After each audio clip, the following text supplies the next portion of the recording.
Hey everyone, quick announcement. Each week, I try to bring you an episode to the show that offers something for everyone. It might be a training tip, insight into a world or national champion's life and how they got to where they are, or it might just be talking sports, the shooting sports in particular, for entertainment purposes. At the bottom of each of my episodes, you will find a Koji link to my website where you can find sponsors, links to guests, things of that nature. Currently, there are three sponsors: Laser Wrap, Gun Butter Lubrication, and now Aim Size Products. I will be putting out a specific episode about Aim Size and their products. But by using the links provided, you indirectly support the podcast without any additional cost to you. As a matter of fact, you typically save money by following those links. They'll give you a discount, and then they'll send a little bit my way just to kind of help with the podcast. The discount link for Hoist is included. However, I don't get anything from Hoist, but I believe in their product, and I feel it's a hydration product for you, which I highly recommend, especially shooting matches in the summertime where it's hot and humid. Now, if you don't use any of the products listed, there is still a way to support the podcast by using the tip button on the Koji link. It surely isn't required. None of this is required, but it is greatly appreciated. I'm trying to make the podcast as professional as possible, which does take time, a lot of time, and money. You can use the link to email me as well, whether you have suggestions for guests or whatever, comments, feedback. Regardless of whether you use a sponsor link or not, I still hope you enjoy the show. Please like it, share it, and give it a 5-star rating if you're so inclined. Thanks. Welcome to this week's edition of the Casual Shooters Podcast, your premier podcast for the casual shooter. This week's guest is another former Marine, so you know I have a soft spot in my heart for them since I am one as well. He's also a firearms instructor for Paramount Tactical, and he shoots USPSA competition. So with that, if you would, join me in welcoming to the show Tyler Houston. How you doing, Tyler? I'm doing well. How about you? Good. Well, you would have had applause there, but as I clicked the button, I also clicked mute, so the applause played silently. There you go. That's all right. It must be Monday. Amen to that. Yeah. All right. Well, we're getting off on the right foot already because you're drinking coffee, I'm drinking coffee. I like it. That's right. Okay, so if you would go, Tyler, go ahead and take a moment and introduce yourself, and then we'll get into all the hard stuff. Sure. Tyler Houston. I started off as a infantry marine right out of high school. From there, I did 2 deployments to Iraq. After that, I got out. I went to law enforcement for a few years with the deputy sheriff in Frederick County, Virginia. After that, went to Worldwide Protective Services with the Department of State. I was in Baghdad for a few rotations doing that. Decided to come back stateside. Had some. My second child was born. Wanted to get back stateside and actually went into the training side of the Department of State's DSS branch, law enforcement branch, and I've been doing that ever since. Been with them for about 7 years, almost 8 years now. Okay, and who was that? So the Department of State's has their own law enforcement branch. They do the protection of embassies overseas and things like that. Um, and yeah, they do domestic investigations for visa fraud and things like that. We handle their training for overseas protection, essentially. Okay, all right. Oh, wow, had no idea. Very interesting. Yeah. All right, so we'll get into more of that as we go along. But first, I've got to throw the really hard questions at you right up front. Okay. See if we can't make you pause and, and stutter with a few answers here with our icebreaker questions. All All right. right. Number one, what's your favorite movie? Ooh. Um, my first instinct is to say Tombstone. Always a go-to for me. Yep. Okay. Or the Count of Monte Cristo. I'd also go with that one. Both of those are probably my favorites now. Now, why the Count of? I understand Tombstone. Now, why the Count of Monte Uh-huh. Cristo? I don't know, man. I just really dig the storyline. I've read the book too, and the movie doesn't follow the book quite so well, but man, the movie's just a really good storyline. Just really, I've always enjoyed it. Okay, fair enough. With that, now you've been on deployment with the Marines. When I was in, the only thing we had was VHS players, so we did a lot of reading. Things Oh, have changed since then. So, favorite book? favorite book? Oof. I'm gonna have to go with The Count of Monte Cristo. It's a classic. Okay. Or Yep. Atlas Shrugged, another good one. Um, Man, yeah, those are my two favorites for sure. For Okay. sure. Well, the good thing is you read, so that's a positive. Yeah, there you go. I'm a big We reader for sure. we have found, or I found doing this podcast that maybe 50% of people read anymore. Is So that right? Oh man, yeah, yeah, it's those it's pretty numbers up. Those are amazing. rookie numbers. They are. You're right. All right. Now I don't know if you're into the superhero genre of stuff. I'm not really, but if you are, who's your favorite superhero? If not, you can tell me who your favorite historical figure is, Ooh, or you can do okay, you both. I don't got me care. on that one. You got me on that one. Yeah, I don't really. I'm not big into the superhero thing, but if I had to choose Iron Man, he's pretty cool. Has the whole suit, and he did He it is pretty himself, cool. so I always dig that. No special gimmicks or special powers. Just a dude who's really smart with lots of money. That always helps. Yeah, it does. Allows them to do all the smart things. All right. Your favorite gun and your favorite caliber, but they don't have to be intertwined. It could be 223 and a Glock. Favorite gun. Even though just recently switched to CZP-10, probably my favorite gun is going to have to be the Glock 19, just because it's all around. It's a workhorse. It does pretty much everything you need it to do and nothing more. Favorite caliber. Ooh. Hmm. I'll have to, man, it's a tough one between 5.56 and 9 millimeter, just because I'm gonna go with 9 mil, just because I can go subsonic with 9 mil, and it's just such a versatile round. Let's go with that. All right. We're going with 9 mil. There's our answer. All right. So it sounds like you've done some traveling. Of all the places you've been, what's the favorite place you've been to yet? Ooh. Or your favorite Dubai. experience in the Marine Corps? I don't care. I'm gonna have to say Dubai for travel. Uh, Anytime we would rotate into Baghdad, we'd have to spend at least a night in Dubai, and so I would be able to travel around and check out the sites and stuff like that. And I got to go to the top of the Burj Khalifa, which is the tallest skyscraper in the world. It's pretty amazing. It was pretty cool. Holy cow. What's the view like up there? It's incredible. I mean, you can see for miles. You're limited by the haziness of the air, like the desert air with the sand and stuff. That's pretty much it. So like early morning, late evening, best time to go then, huh? 100%, yeah. Okay. That makes sense. All right. So Tyler, you were saying in your introduction that right out of high school you went into the Marines. Did you grow up shooting guns? Uh, Sort of. My father, he's retired now. He was a Virginia State Police officer, special agent, and so he taught me when I was in my early teens how to shoot. Fundamentals of marksmanship and safety and things like that. And then I got into hunting from there, and I didn't really shoot a lot of pistol at that point. Actually, I was mainly rifle. Your experience in the Marine Corps, I'm sure, was pretty similar. Was We didn't really mess with pistols hardly at all.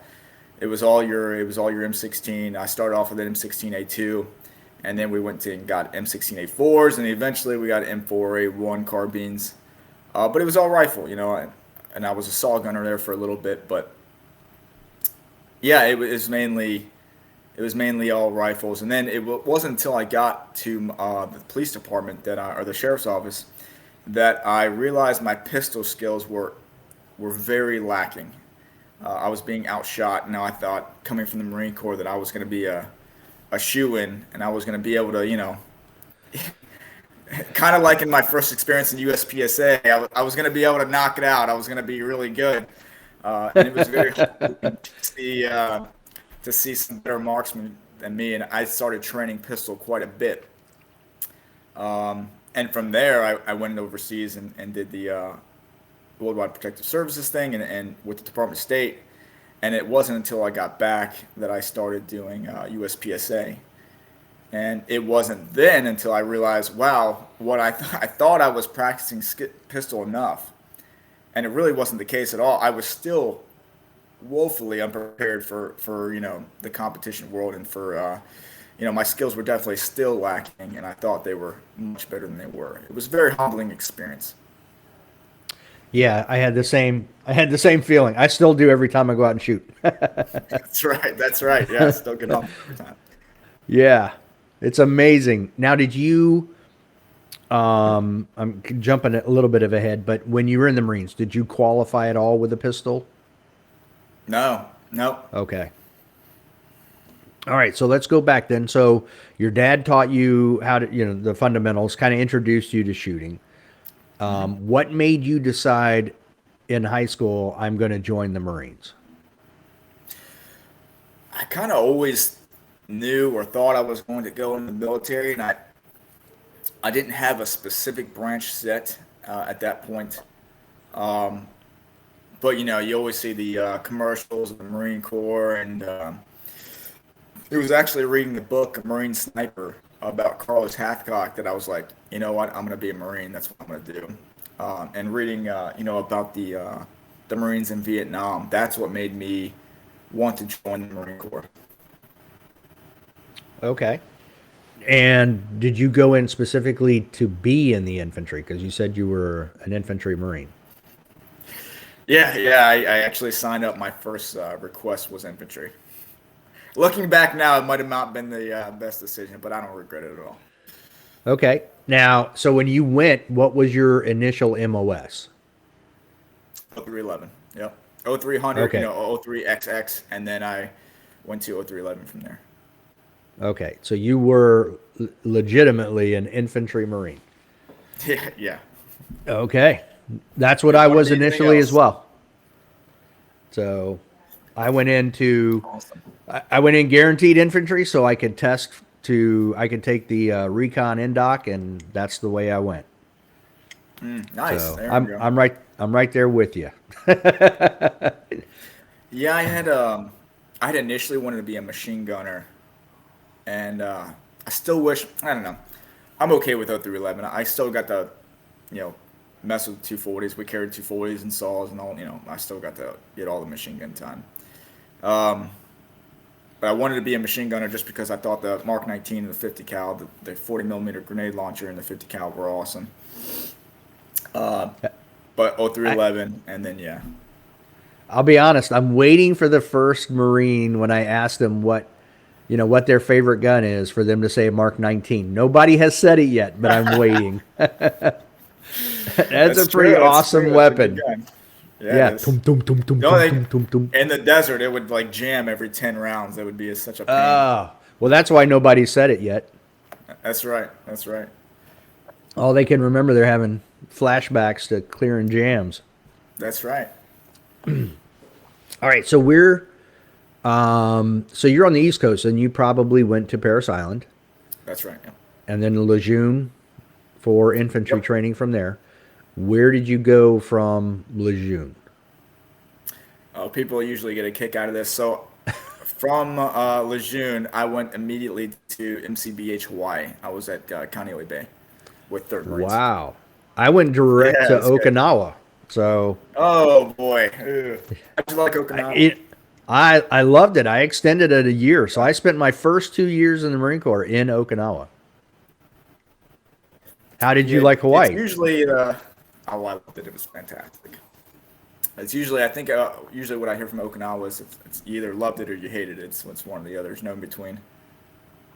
Well, I think the difference too is, I wasn't with a regiment or a battalion any, rotating over.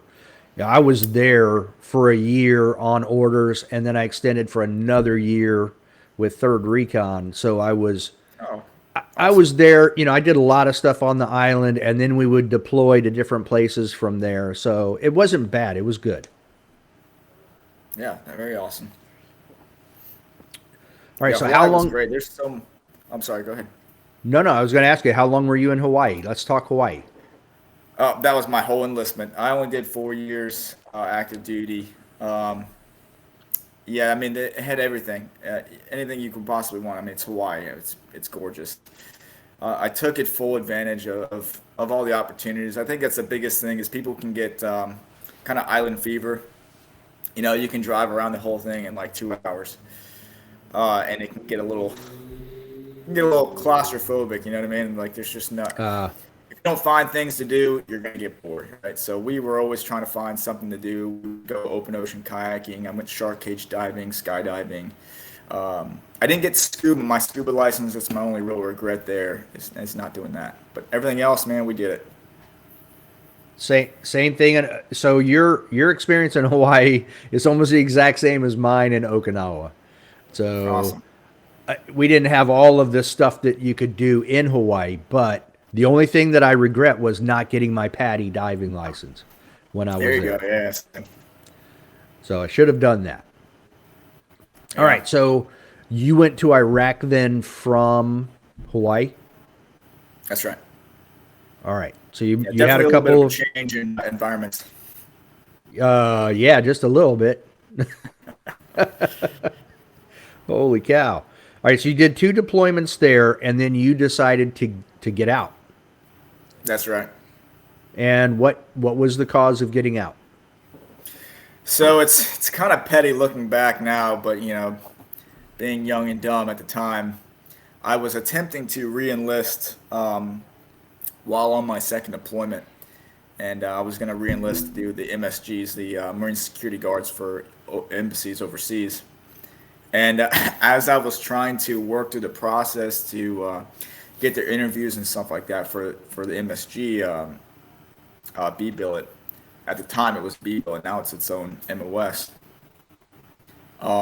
They just couldn't connect. The in-service recruiter kept giving me wrong phone numbers and wrong times and things like that. And I got so frustrated. I was like, if this is it's gonna be like, I'm not even gonna bother anymore.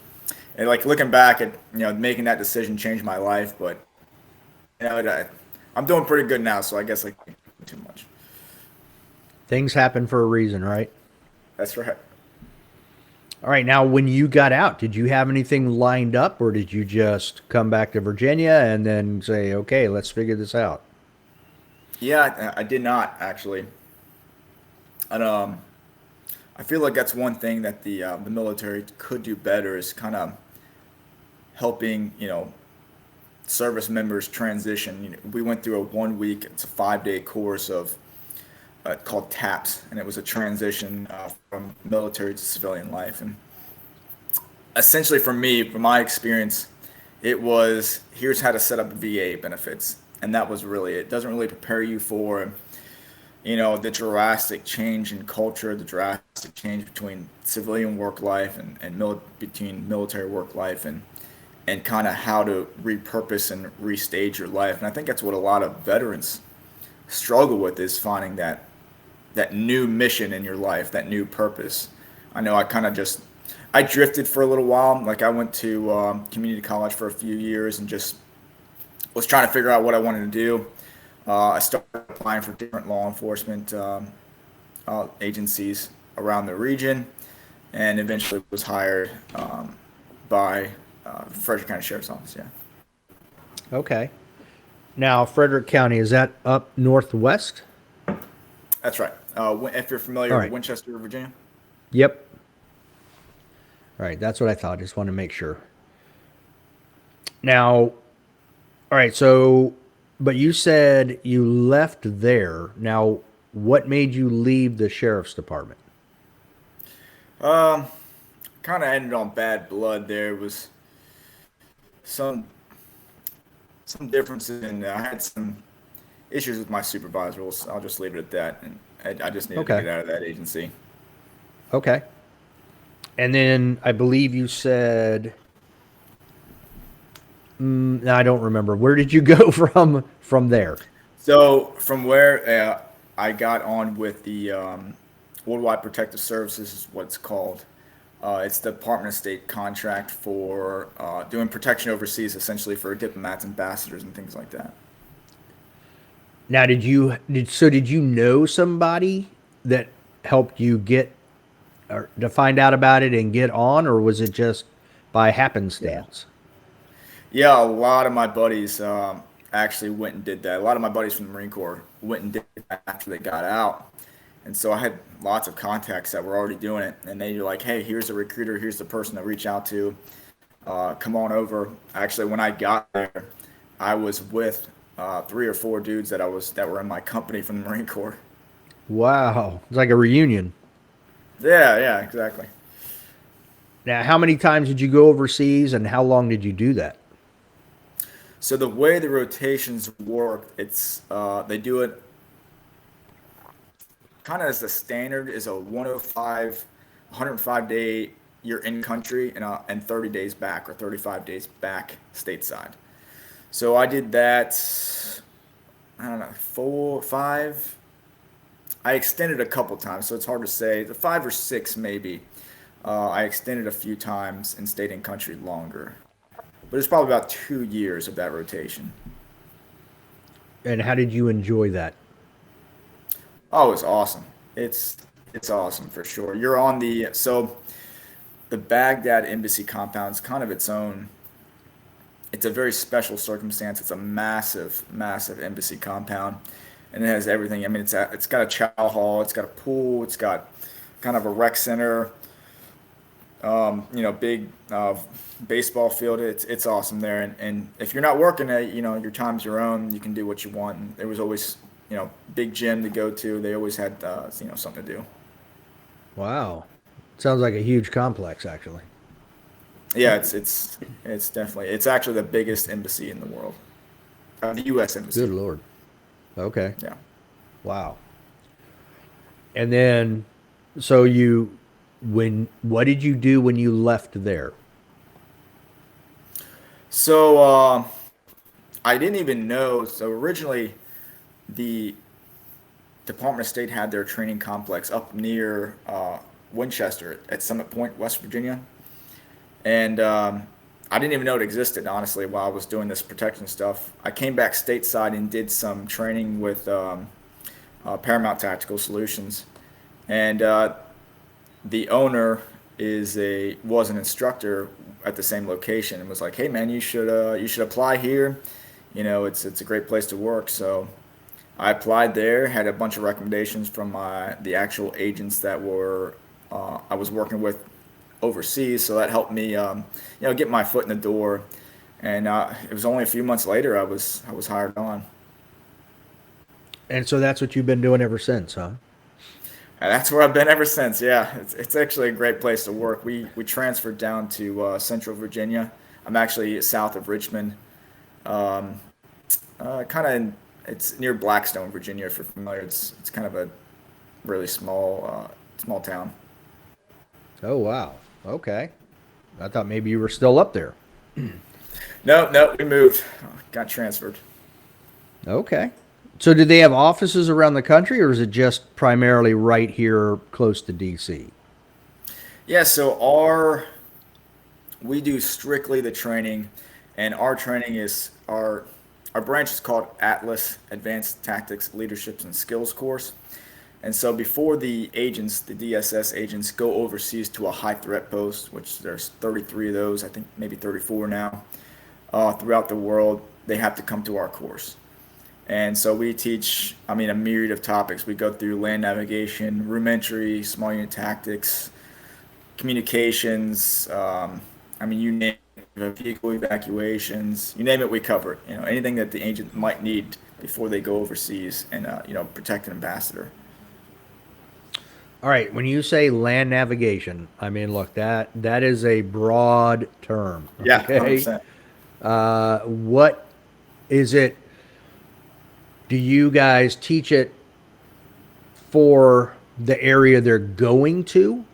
Because look, navigating in a desert is completely different than Yeah. navigating in a jungle. 100%. Yeah, exactly. It's so principles. Think of how to read a map and then how to plot points and navigate to those points. Essentially, think Marine Corps land navigation, simplified to an extent, and yeah, I mean that's pretty much what it is. Plotting MGRS grids and how to navigate to those grids and just teaching principles and fundamentals. Okay.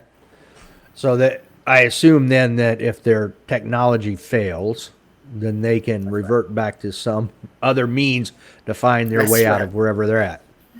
It's like break glass in case of emergency situation there. Yeah. And that inside that glass is here's your compass. That's right. That's right. It's just a compass and a map. Yeah. Which most people I think nowadays probably have no clue how Oh those my two gosh, work yes. together. Yep. It's crazy to see. A lot of the agents we get, I'd say probably 40% come from a former law enforcement or military background, but most of them are just fresh out of college or maybe have some federal service of some kind before coming to us, and it's starting from scratch. It's essentially like that private who's never touched a map before. Oof. That's a lot of information, and you hope that they have the ability. Not everybody has the ability to look at it and understand what you're Right. saying and how to look at a map and see it in 3D. 100%. Yep. So, man, I don't envy you there. I used to teach land nav, aerial, photo interpretation, all kinds of stuff. So I don't envy you Oh, at all. nice. Yeah, It's a long it's time ago. I'll give you this. That class is 4 hours just for the classroom portion, and then we do a practical application out in the field, and that's an all day thing. Oh, okay. Well, that's good. That's another 8 hours right there. Yeah, but that's good that they're getting out and putting their feet on the ground and actually applying it because that makes a big difference in comprehension 100%. so Yeah. and retention. Yep. So It's when it clicks. now, do you specialize in anything specific at Paramount Tactical where you're at now? So yeah, Paramount Tactical. I got on with them. I guess it was just last year, or the year before. Oh, okay. Not particularly. Like I would consider I'd say my side gig, right? I would consider them, or myself rather, just to specialize in pistol. That's what I love. Ever since I started shooting USPSA and started nerding out on it really hard. Uh, that's just what I've really focused on.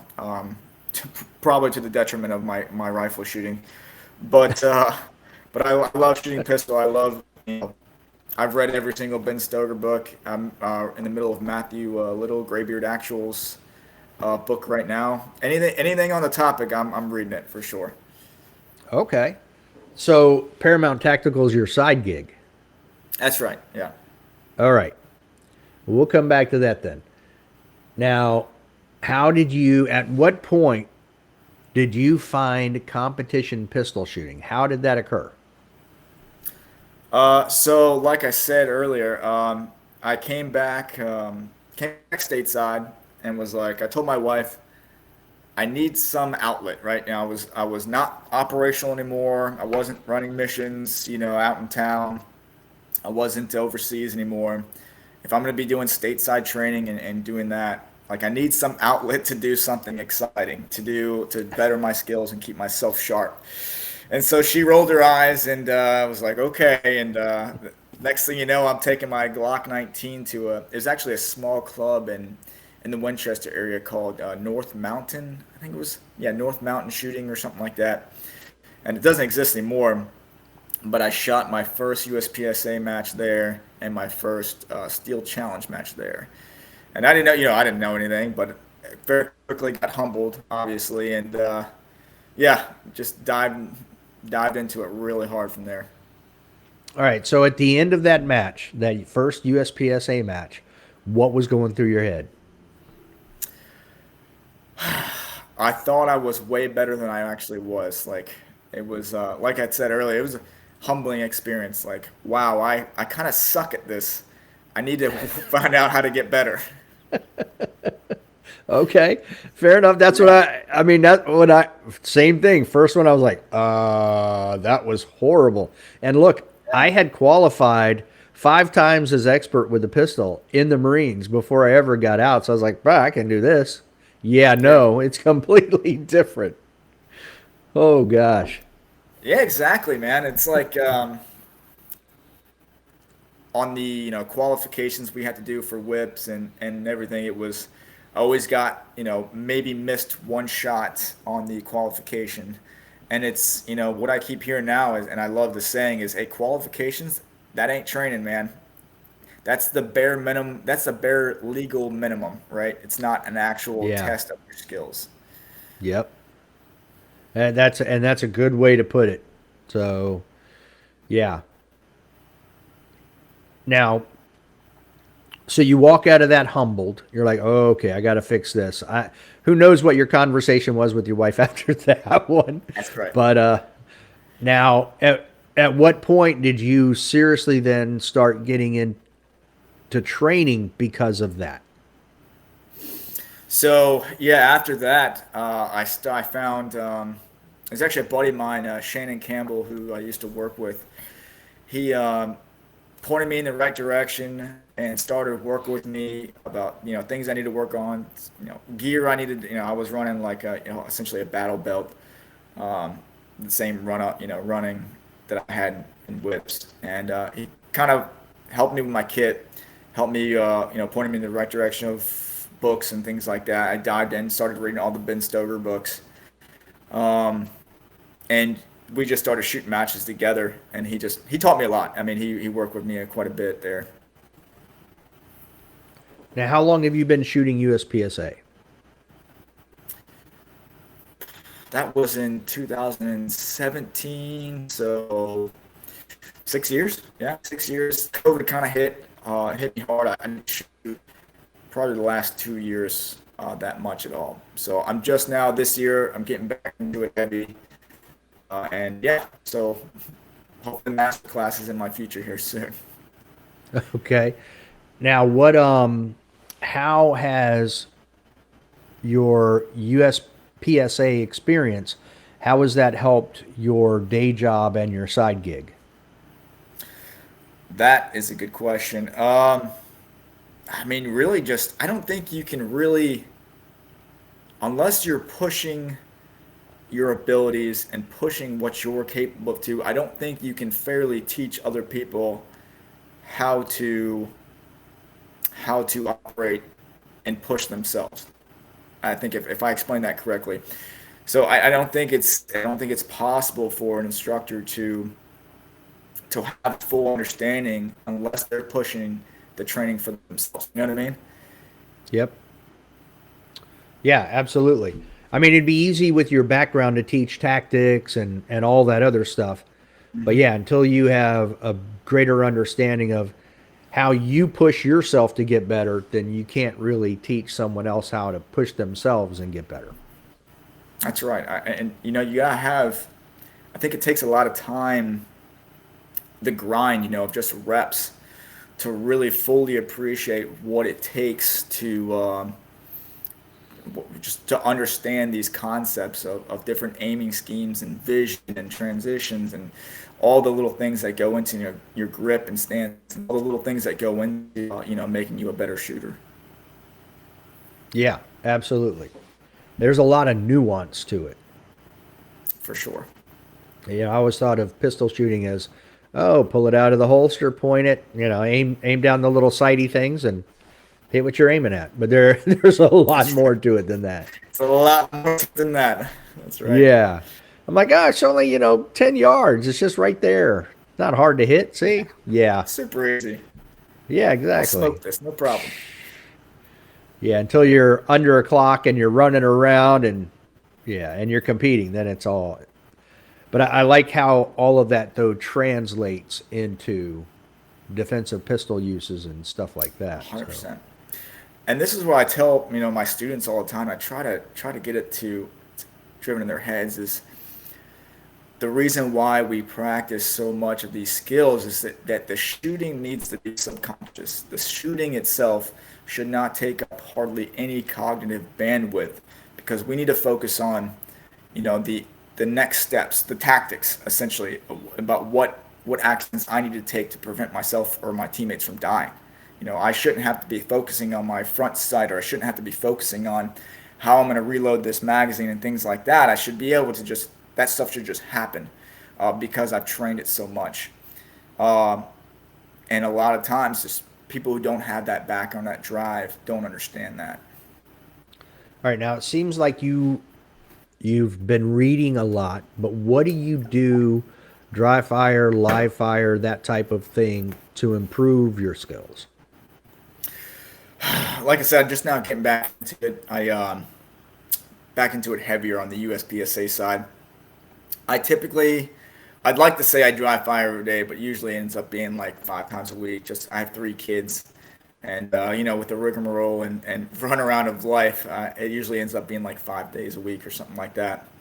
And usually just up 10 to 15 minutes. I took a Rob Vogel class a while ago, and he said I like the way he said it. He's like, I touch my gun at least, even if I can't dry fire, I at least touch my gun. I pick it up, pull the trigger a few times. So I at least make sure I do that. Like even if I don't dry fire that day, I'll pick up my gun. I'll dry fire a little bit just to trigger pulls and things like that. Just touch it in my hand, so I'm not forgetting what that feels like. But I'll try to live fire at least once every week, once every 2 weeks if possible. How did you like his class? It was great. I mean, he definitely uncovered something. That was pretty early. That was 4 or 5 years ago, and it definitely uncovered covered a lot of definitely seemingly now simple mistakes that I was making. That's what I say about taking outside training and things like that. It's you're saving so much time and ammo by taking classes. It's just saving you so much time. I don't think people really appreciate, yes, the class can be expensive up front, and ammunition and the course cost, but man, it's going to save you years. It's going to save you months or years or thousands of dollars in ammunition. Just take the class. It's so worth it. Yeah, I couldn't agree with you more. Now, have you taken any other classes other than Bob's? Yeah, I've taken Steve Anderson. That was definitely that was a favorite by far, and a few other ones for work that are not Okay. strictly shooting. I've taken some with TC, centrifuge, and a few other ones. Now, how has I know we talked a little bit about teaching with like Paramount Tactical and USPSA stuff, but how has these classes helped you with your normal job? Has it did it help you with your confidence? Has it just helped you with teaching these individuals going overseas? Yeah, that's 100%. I think not only just adding to the skills you're able to have, and if you didn't know something, now you know it. Um, but gaining confidence, just like you said, in your own abilities. It's kind of fat like checking to make sure you're doing the right things. That's another one. It's like essentially like proofing what you're doing. Like, okay, I'm doing this effectively, but I'm not doing this effectively. So I need to work on this and tweak this training. And I take that, in every aspect I can over to my main job and to the parent for them. Um, Anything I can take and apply to those for sure. And it'll make me a better instructor, have a better understanding of myself and how I apply getting better, so I can teach it to other people. Okay. Now, how many times have you taken a class and watched how they teach and then taking I critique people that I take classes from and their teaching style. Right. How many times have you gone in a class and adopted something from someone's teaching style? That's a good one. Yeah, yeah, for sure. That's I've definitely done that for a few classes. I'll tell you one of my favorites, Steve Anderson, phenomenal instructor. He makes everything so he takes the edge away, right? Everybody gets in there nervous, they're not sure how to act, and they don't want to mess up and all that. He just takes the edge off. He makes it so lighthearted, and everyone has a good time, but everyone's learning as well. And then with Centrifuge, we had Will Petty, and he's a very charismatic instructor. I'll give him props. I know he gets some controversial things or tactics, but man, it was a great class, and a lot of his teaching style was very good. I found. So how long does that put you now for total as in a teaching role? About 10 years, probably. Okay. 10 years total. Okay. So you've got quite a bit of time under your belt teaching. Yeah, yeah. That's I've been with the Department of State strictly teaching for 7 to 8, probably about 7.5 years, if I remember correctly. And I definitely learned a lot, just about how to get information across. Just doing that just from the experience. I found that, keeping along with that Steve and that style, I find that making the situation lighthearted and keeping things as fun as you can when you're dealing with serious topics and tasks really helps out. I would agree that and engaging with the audience for sure. Absolutely.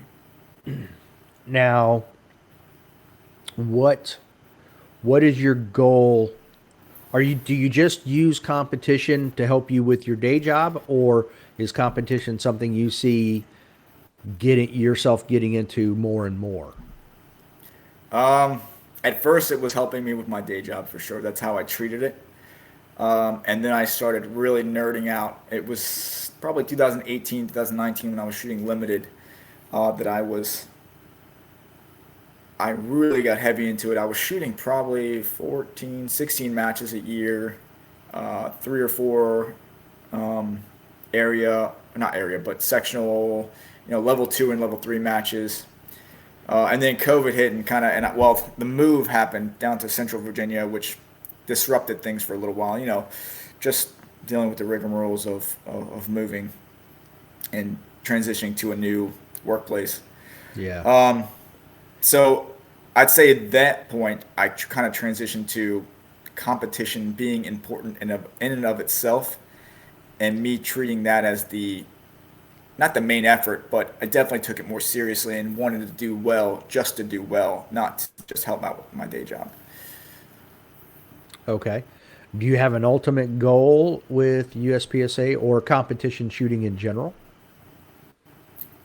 I want to get master class. That's one thing.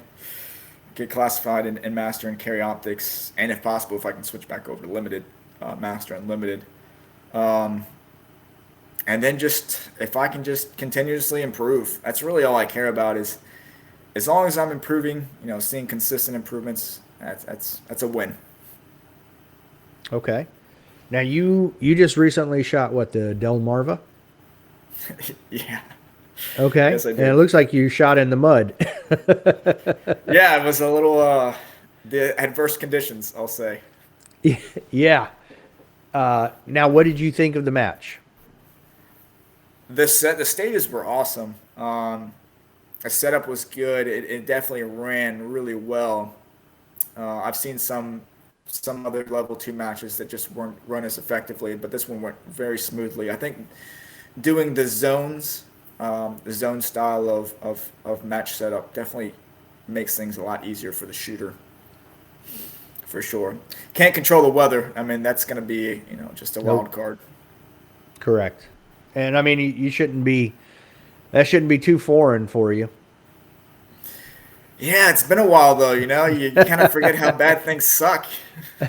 Yeah, you do. You get But at the same time, I look forward to it because I'm like, look, I know it's going to suck. And I'm hoping it gives me an edge out there because other people are going to be like, this is terrible. I'm like, who cares? Yeah, the issue was so that day it was. I mean, you saw it. It was abysmal. Luckily, Yeah. our squad was awesome. I shot with a lot of great people. I shot with Josh Shaw and Cardenas, and they Hmm. were awesome. But the next day was gorgeous. I mean, it was sunny. It was like 75 degrees. So that didn't help out. But I'm not holding any hurt feelings. I did what I did. I placed how I placed. I learned a lot, so I'll take it. Okay. What did you give me something you learned? Um, I learned surprisingly that even though my hands are pruny and wet, I can still hold a consistent grip. It might take me a little bit longer to get. Dot conditioning, I'm definitely gonna have more towels on me if I expect adverse weather conditions. There were several instances where my dot just was completely. I had about 800 dots. I had my main dot with a starburst and then a bunch of other dots, and that hurt me on a couple stages for sure. Okay. So I take it then the rain was getting on the inside where the dot was the emitter. So it was Yeah, creating I've issues. I've never had that before where the rain actually got to the emitter itself, and it took a little bit to clean that out. But yeah, that's a first for me. It was definitely a learning experience. Okay. Yeah, I had that in Florida one year. I wasn't prepared for that. So I know you're like I feel your pain. Yeah, Now, I understand they had a pretty long shot there, like a 45-yard target. yeah, I think he was 45 or 50 yards. Someone said on target on stage. So that was stage 10. Yeah, yeah. It was. There were actually a few stages. I'm going to say stage five as well was some pretty far targets. That was probably around 35, 40 something yards for some of the targets, and then yeah, there was an extremely far one on that stage 10. Okay. Now, at what distance do you normally zero your pistol? Originally, I had started off when shooting carry optics with a 25 yard zero, and I switched this year, I think actually, to a 15-yard zero. I just find that to be more practical, and it kind of covers my base a lot easier. Yeah, and that's why I asked because I had just posted some stuff about a 15-yard zero being that Oh, really? perfect sweet spot. Yeah. Yeah. So it's for carry Yeah, I optics found anyway. I kind of tested it out. I just on my backyard range. I had my 25-yard zero, and I just the optical offset and the differences wasn't great, especially when you're talking about mini poppers at distance and things like that. So, and I started looking at a 10-yard zero, and I tested out a 15-yard zero, and I found that 15 is just, I think it's the way to go. I really do. I've had good success with it. Okay.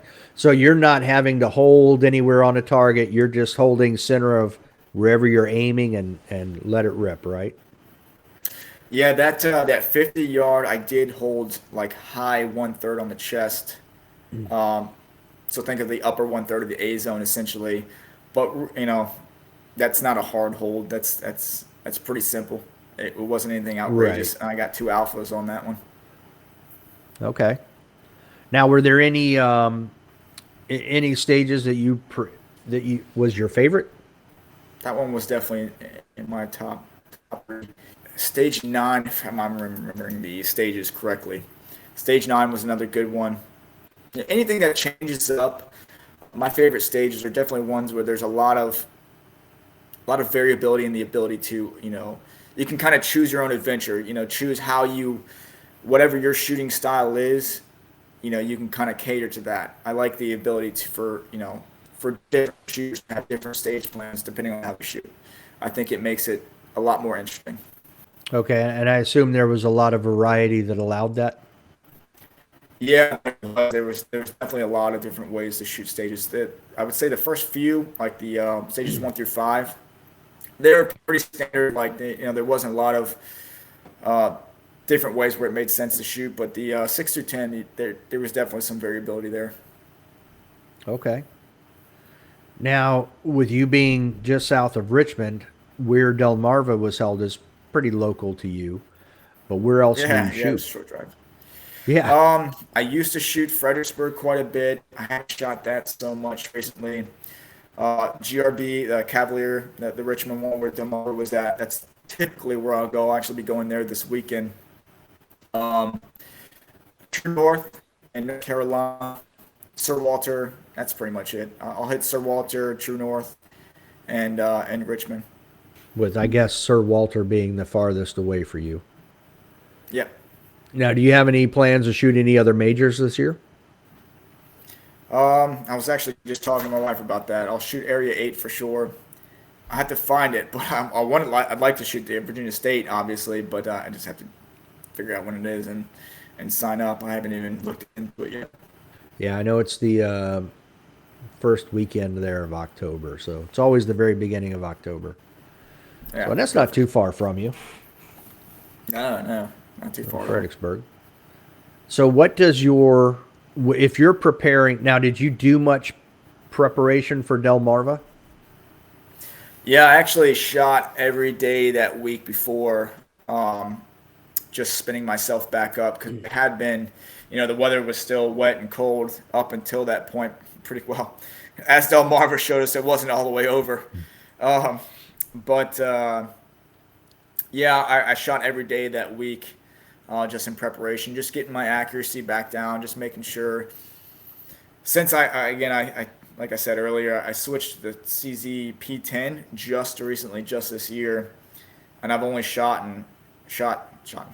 2 matches with it, I think. Okay. Yeah, and so it was definitely a change. I'm still trying to get used to that gun.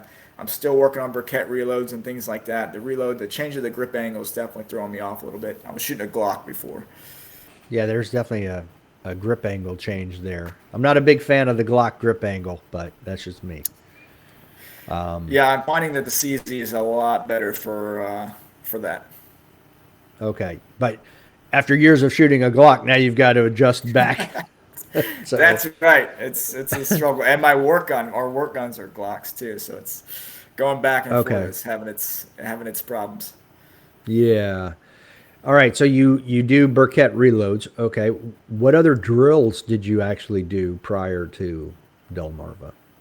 Always I always find that, when you're especially when you're dealing with a new gun, just getting your index down, just draw to 1 or 2 shots is super important. Just getting that new index like as subconscious as possible. So I was focusing on that, getting that new grip, that establishing that new grip and that new draw down. That's super important because it sets you up sets you up for the rest of the stage. You know what I mean? So I was working super hard on that, just getting my grip down, getting the feel of it. And then I started working on bill drills at various distances, just feeling out, doing doubles at various distances.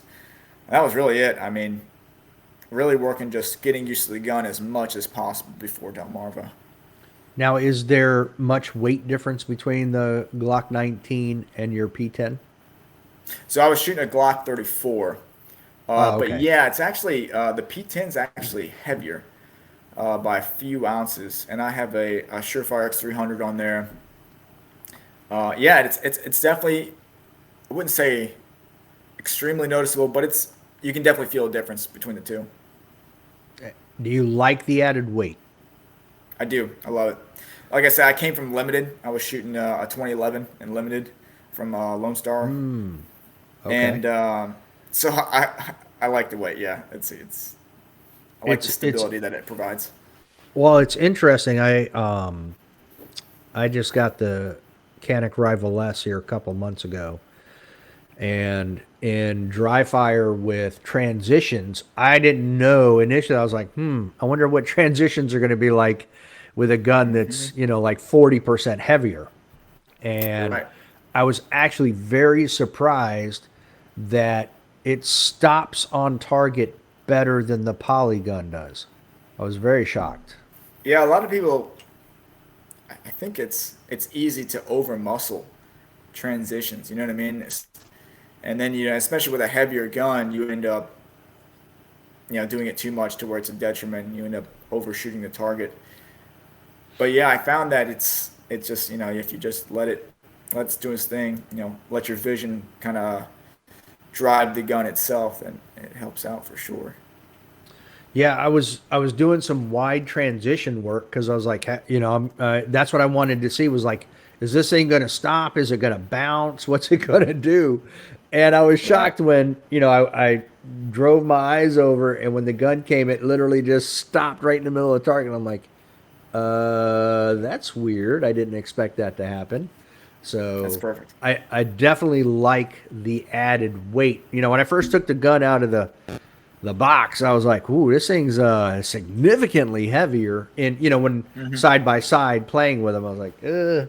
But man, that added weight definitely makes a difference. Yeah, for sure. Is this how long have you been shooting carry optics? I just got into USPSA in 2018, and that's all I've Okay. shot. Awesome. But when I Awesome. first started shooting it, I was like, I was just doing dry fire and stuff, but I'd go out to shoot a match, and oh my God, man, trying to find that dot was like finding a needle in a haystack. So I would go to other guys, and Yeah. I'm like, "Hey, you seem to find your dot very quickly. How are you doing that?" Yeah. And they're just like, "Man, just keep doing dry fire." So I did, and 100%. and that yeah, that ended up being it. But now with all of you said you've basically read all of Ben's books. Yeah. What is your favorite take from his book? I have a bunch of his books too, so I like his stuff Yeah. as well. But what's your favorite takeaway so far from that? Oof, man, that's a hard one. Um, Man, all right. You got me stumped on this one.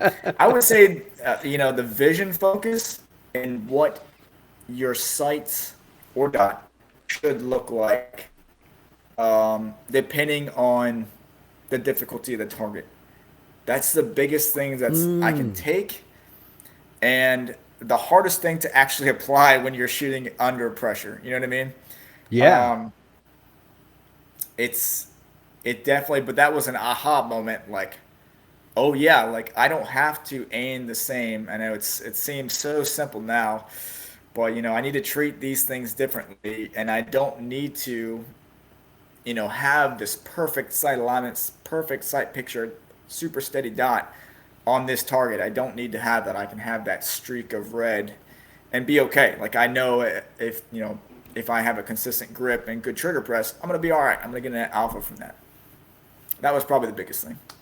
he had a. I always found that when I would start my dry fire, that I felt really slow and sluggish, and it would take about 4 or 5 minutes to be at speed, and then I could really do Sure. everything normal. And I forget where I saw it, but I'm pretty sure it was in one of his books where now I do this drill where I put my timer, I clip it on my holster. I don't put my gun in there. I just clip it to my holster, press the button Hmm. on a delayed start, and then I get in a surrender position. And as soon as the beep goes off, I do about 2 minutes of warm up where all I do is as quickly as I can bring my hand down and slap the timer, Hmm. trying to beat that sound. And I have found that within 2 minutes, like I am fully warmed up, ready to go, everything's solid. And I'm pretty sure I read that in one of his, got that from one of his books. So that's one of the best things for me because now I'm not wasting. I always felt like I was wasting the initial 5 minutes, like just being slow, always being behind. Right. And now I'm like ready to go the moment I put the gun in the holster. Yeah, for sure. I think there's like people don't give enough. It's kind of like working out. Like people don't give enough time for warm ups, as we probably should. Just like warming up for the gym during a workout. Like you have to have that to be able to reach your full potential.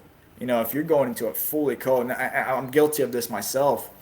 Yeah, me If we're too. going into a stage fully cold, no draws, no, anything. Like, it's setting us up for just being behind the curve. I found myself trying to recently, like, hey, I'll go into the safe area and I'll just go through a little dry fire routine, just some draws, a little transition between blades of grass or, whatever. And even just physical warm-ups. I'll do some air squats, things like that. Trying to do some grip exercises. I think it really helps out to make sure your body and your mind's warmed up fully before actually going out and shooting that stage. It's definitely underrated. It's definitely underrated doing warm-ups. It definitely needs to be done more. Yeah, for sure. Now, you said you've taken a Steve Anderson class. What about mental management? Are you doing anything to mentally prepare yourself better for shooting? Yeah, that's another thing I've been deep diving into. And that's another thing that I've definitely underprepared myself for. I found myself last year, just maybe it was a couple of years ago, at Area 8, where I was so just mentally all over the map. It took me probably until the fourth stage of the day before I was like, what am I doing? Like, why? I'm here to have fun. I paid, 200 whatever dollars to be here, and I'm just miserable. Like, why am I doing this to myself? Like, I forgot the whole point of why I was there. You know what I mean? And I Okay. was becoming so result focused and not staying in the process, and not staying process focused. And after that, you could see the results from the match were just drastically different. And I think that, preparing ourselves and staying process focused and are preparing ourselves mentally, man, that's something that's huge. It really can't be understated. I listened to a book called The Confident Mind I just had it pulled up actually because I wanted to bring it up. It's by Dr. Nate Zinser, and it's called, again, Confident Mind. It's such Okay. a great read. I highly recommend it to everybody. Um, it goes into how to build confidence, essentially how to build. He calls it a confidence bank. So essentially, through all your dry fire, through all your live fire practice, you're preparing a savings account of confidence that you can draw upon when it comes down time to actually perform. And man, that's been such a huge help. I've started journaling, doing dry fire and live fire journaling from that, and just, man, it's a great mental management book. Okay. I'm seeing it here now. Yeah, he's coached world-class athletes, including a Super He Bowl was MVP. That's right. He was the sports psychologist for West Point. A great read. I highly recommend it for sure. Wow. Okay. Oh, he's an old guy now. He's got a gray beard. Well, what do you know? That means he's wise. All That's right, that's right. pretty cool. Oh, Eli Manning has a quote on the front cover. Okay. So it's The Confident Mind, a battle-tested guide to unshakable performance. And it Hmm. looks like it's fairly recent. It looks like January 25th, 2022 is Yeah, when it came out. Dr. Nate Zinser. All right. Cool. May have to check that out. yeah, for And sure. I got Definitely. to stop asking book questions on this podcast. Got way too many books to have to read. It's a rabbit hole, man. I'm telling you, there's so Oh many good my ones out there. gosh. I know. It really is. There's so much about it. And that's one of the things that fascinates me with, the Nils, the Maxes, the JJs, Christian Seiler, the fact that they can, they have competed to the point where they're able to stay focused on the competition and Hmm. stay in that moment and perform consistently. I think That's that's right. one of the, once you get up to that GM level, I mean, that's what separates them from each other 100%. because they can all Exactly as you shoot. said. Yeah, they can all shoot. They all Yep. have the ability, but that doesn't mean mentally you're able to stay in the game and win. That's right. So Tyler, that's what I had. Is there anything else you wanted to talk about or bring up, or throw out I a mean, shout out? I always try to recommend, I know your audience is probably mostly already shooting competition, but if you're not shooting competition, please shoot competition. It's the best way to get better. I recommend it to everybody. I try to recommend it to anybody I come across and that's involved in shooting. It's such a great way to get better. Okay, so I'll ask you another question about that. All right, So all right. for the people who are listening to this on audio and don't watch it on YouTube, I do have a picture of you above yourself in a vehicle shooting your pistol. So for those people who maybe listen to this that don't compete a whole lot, maybe they just think self-defense or vice versa. Tell us how competition shooting helps with carrying a weapon every day. Yeah, absolutely. So, I mean, not only testing your ability to perform and shoot accurately at speed under pressure, um, but again, the ability to build subconscious, make those all those skills subconscious to where you're opening up and freeing up that cognitive bandwidth, that thinking process to other things. You have to be able to think um, about what next steps you're going to be taking or what steps need to be taken now.